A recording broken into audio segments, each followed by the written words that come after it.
$10,000ជាងព្រោះតែទិញឡានអីជិះហ្នឹង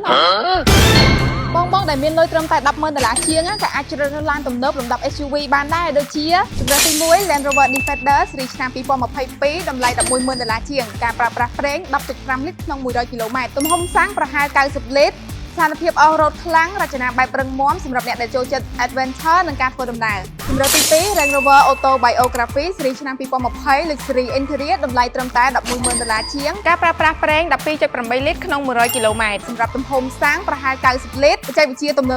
បសុវត្ថិភាពនិងផាសុកភាពជម្រើសទី3 Escalade ស៊េរីឆ្នាំ2021តម្លៃត្រឹមតែ$11,000ជាងការប្រើប្រាស់ប្រេង 10.7 លីត្រក្នុង100គីឡូម៉ែត្រនិងទំហំធំប្រេងម៉ាស៊ូត